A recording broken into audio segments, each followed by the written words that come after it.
So we've seen converting from standard form to the general form.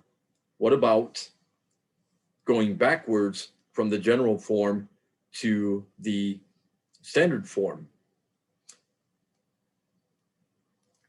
I'm going to move the constant term to the other side.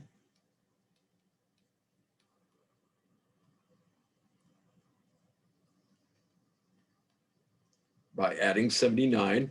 In fact, I could have put this together with that step. Also group the y terms with y terms and x terms with x terms. Now, very quickly, and I'm going to try to remember to include a link to this video that deals with solving equations in one variable that are quadratic using completing the square. There's major similarities to what I'm going to do here and some minor differences. Also, you're going to see it again for rewriting the equation of a parabola in one form versus another using completing the square. So normally I deal with the x terms first, but since the y terms have a plus,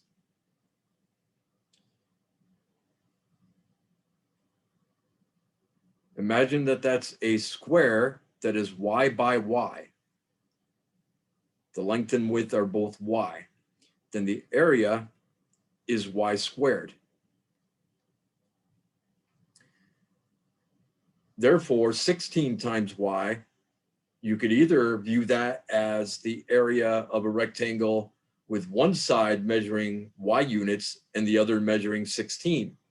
However, I'm going to split that in half. Plus, because of the plus 16y, I'm going to split that into 8y for the area here, which means if this direction was already y units, this direction must be 8 units.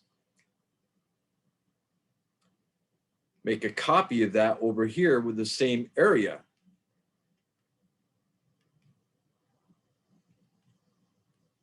So if this direction here is already y units, this would have to be 8 to get an area of 8y.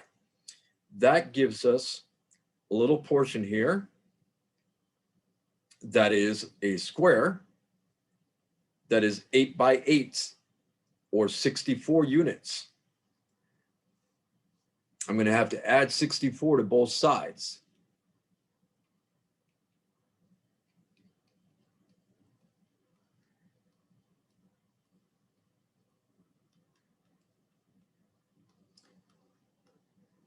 A quicker way to have figured out that we needed 64 is a two-step process where we would take what's in front of y to the first, positive 16, divide it by 2, and then square it.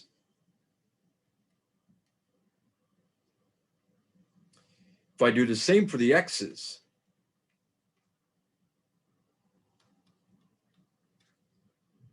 half of what's in front of x to the first is we've got -2, take half of that, and we've got -1.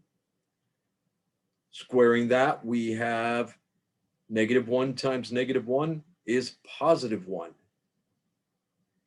So add 1 to both sides.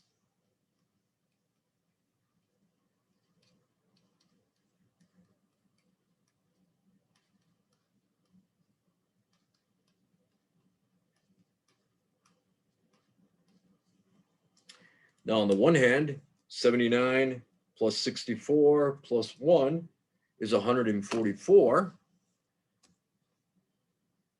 And on the left-hand side, this is a perfect square trinomial, as is this. That's what figuring out what to add using completing the square is going to find for you, so that you could write each of those perfect square trinomials as something squared. You don't have to look too far. In the diagram, we're seeing y plus 8 by y plus 8 would equal y squared plus 16y plus 64. Or, without making the diagram, the first step of your 2 steps of side work. So similarly, for the x terms, the first step, we had a -1. It's going to be x minus 1 then. If you multiply the quantity x minus 1 by itself, you should get x squared minus 2x plus 1. So we've got our equation in the standard form, and we have a center.